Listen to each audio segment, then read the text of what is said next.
O STF decidiu um importante tema no direito processual penal, especificamente sobre o tribunal do júri, que é sobre o cabimento ou não de recurso de apelação para submeter o julgamento a novo júri, no caso de absolvição por clemência, né? Vamos ver aqui os detalhes desse caso, fique até o final, porque tem muitos detalhes importantes.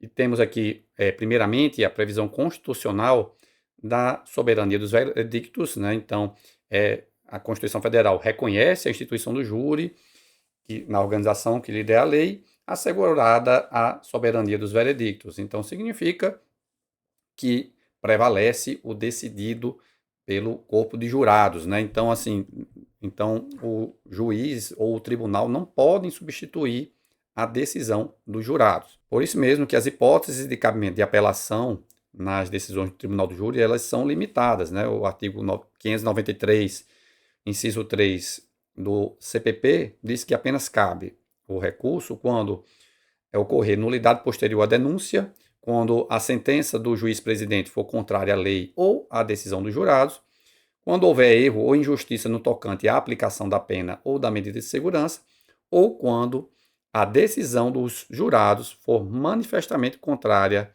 à prova dos autos. E aqui é essa última hipótese em que entra a discussão sobre o cabimento ou não da apelação no caso de absolvição por clemência. E a absolvição por clemência tem previsão no artigo 483, parágrafo 2º do CPP, que fala sobre a quesitação no tribunal do júri, né?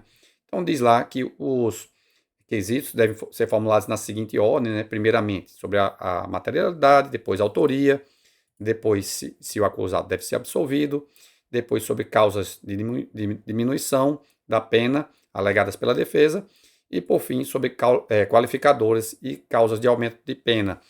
E no parágrafo 2º, ele diz que se houver mais de 3 jurados respondendo afirmativamente quanto aos quesitos sobre a materialidade e autoria, portanto, para condenar o réu, será feita a seguinte indagação aos jurados. O jurado absolve o acusado e essa indagação aqui é uma pergunta bem simples, né, e bem direta, mas que ela não está atrelada diretamente a nenhuma tese defensiva em específico. E por isso mesmo que se diz que ela permite uma absolvição por clemência, ou seja, por uma causa extralegal de exclusão de licitude ou de culpabilidade.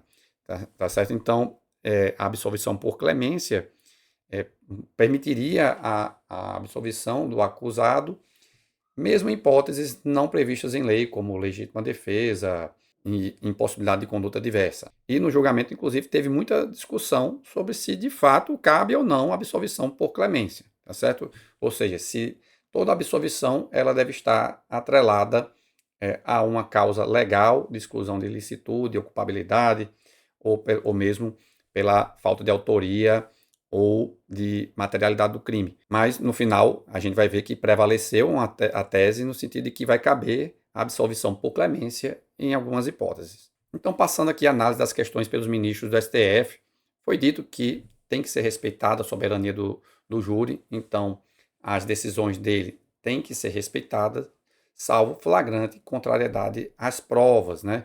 E, no caso de haver essa contrariedade às provas, o que vai acontecer é de submeter o caso a novo julgamento pelo júri e não uma substituição do julgamento pelo tribunal. E quanto à aquisitação genérica, né, que leva à possibilidade da absolvição por clemência, foi dito que a Lei 11.689 de 2008 ampliou a possibilidade de absolvição por motivos jurídicos ou extralegais, então permite a absolvição por clemência, mas é importante distinguir que clemência não pode se confundir com arbitrariedade, então ela tem que ter compatibilidade com as provas e com o direito aplicável. E mais na frente eu vou falar exatamente como o STF definiu isso aí. O controle judicial sobre isso ele é limitado, então é preciso que o abuso na decisão pela absolvição seja evidente, né? Então será verificado, portanto, nas palavras empregadas pelos ministros, né, pelo ministro Edson Fachin, que foi o relator para o acórdão, que é necessária uma racionalidade mínima, tá certo? Então, há um controle de racionalidade. A decisão, portanto, não pode ser sem pé nem cabeça, né? Ela tem que ter algum fundamento. Então, a causa de absolvição, no mínimo, ela tem que ser determinável, né? É preciso que seja possível apontar de onde é que saiu essa absolvição. Então, as causas extralegais de absolvição são limitadas, então elas não podem ser, primeiramente, indeterminadas, então até é necessário que elas constem em ata no pedido de absolvição apresentado pela defesa e também elas não podem ser manifestamente contrárias às provas dos autos e também elas não podem ser incompatíveis com a Constituição e com precedentes vinculantes do STF. Colocando aqui de uma forma afirmativa, né? Então, essas causas de absolvição extralegais, ou seja, que permitiriam uma absolvição por clemência, elas precisam ser determinadas, precisam ter compatibilidade com as provas dos autos, tem que ter lastro probatório, portanto, e tem que estar de acordo com a Constituição e com precedentes vinculantes do STF. Então, como um caso que seria típico e foi apontado pelo relator, ministro Edson Fachin, que não cabe absolvição por clemência, por exemplo, é o caso da legítima defesa da honra. Certo? Então, é o famoso caso do marido traído, ou que acha que foi traído, e que vem a cometer um feminicídio.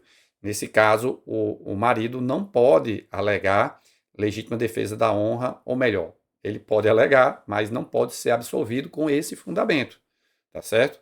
Que é um fundamento totalmente já ultrapassado, inclusive. Então, foi apontado que não cabe, por exemplo, alegar a legítima defesa da honra e nem também qualquer outro caso que venha a violar a dignidade da pessoa humana, por exemplo, uma morte fundada em preconceito do acusado em relação à vítima.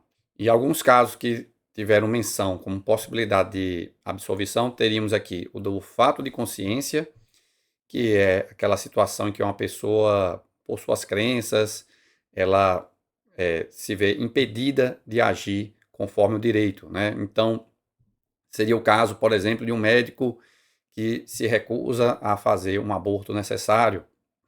Seria também o caso do pai de um filho, testemunho de Jeová, né, e que recusa a autorizar o filho a se submeter a um tratamento de transfusão. Quanto a esse caso, tenho agora minhas dúvidas se seria possível uma absolvição em relação, aliás, em decorrência do recente precedente do STF, que diz que, no caso dos filhos menores, o pai não pode recusar o tratamento, salvo se há viabilidade técnica de algum outro tratamento. Enfim, nesse caso aqui se torna uma coisa mais complexa, né?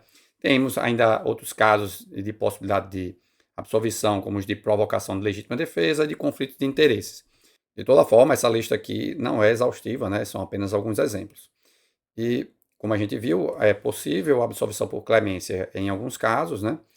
E ocorre que, e se o tribunal venha dar provimento à apelação e determina novo julgamento?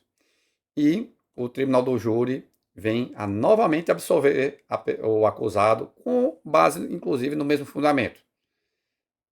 Caberia uma segunda apelação, e nesse caso a resposta é negativa, porque o próprio CPP diz que só cabe essa apelação uma vez, tá certo?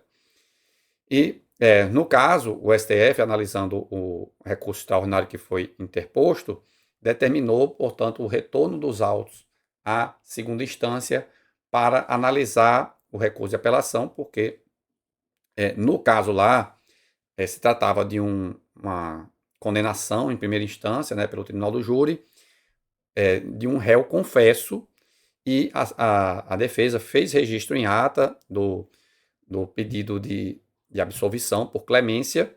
No entanto, a absolvição foi improvida com fundamento na impossibilidade de revisão da decisão dos jurados com base em clemência. Então, o tribunal não chegou a analisar de fato o recurso, os fundamentos do recurso. Ou seja, se a causa supralegal de absolvição, se ela tem algum lastro nas provas ou se é compatível com a Constituição Federal ou com precedentes vinculantes do STF. Então, agora o TJ terá que fazer essa análise. E o STF definiu as seguintes teses. Então, a primeira é a de que é cabível o recurso de apelação com base no artigo 593, inciso 3, a linha D do CPP, nas hipóteses em que a decisão do tribunal do júri, amparada em quesito genérico, for considerada pela acusação como manifestamente contrária à prova dos autos. E o segundo item diz que o Tribunal de Apelação não determinará novo júri quando tiver ocorrido a apresentação constante em ata de tese conducente à clemência do acusado e esta for acolhida pelos jurados, desde que seja compatível com a Constituição, os precedentes vinculantes do Supremo Tribunal Federal e com as circunstâncias fáticas apresentadas nos autos. Então, como eu disse, tem que ser determinado, né, essa causa com base em pedido registrado em ata, né, dessa causa supralegal. Tem que ter também uma certa harmonia com as provas dos autos e também tem que ser compatível com a Constituição e com precedentes vinculantes do STF. Outra coisa aqui é que, sobre o cabimento do recurso, no item 1, que deixou a análise aqui para a acusação, ou seja, cabe o recurso se o Ministério Público entende que a decisão dos jurados foi manifestamente contrária à prova dos autos. E aí, se há esse entendimento do MP por uma contrariedade à prova dos autos, e aí o recurso seria cabível, e aí o que pode é, eventualmente, o Tribunal de Justiça negar provimento ao recurso por entender que há uma certa consonância do decidido com as provas dos autos e também com a Constituição Federal e precedentes do STF. E, mais uma vez, um ponto importante é isso aqui, que é preciso que a tese defensiva conste em ata, mediante, inclusive, pedido da defesa também, tá certo? Então, é isso. Eu espero que tenha ficado claro para vocês. E se gostar do conteúdo, se inscrevam no canal e cliquem também no botão de curtir. Espero por vocês no próximo vídeo. Até a próxima!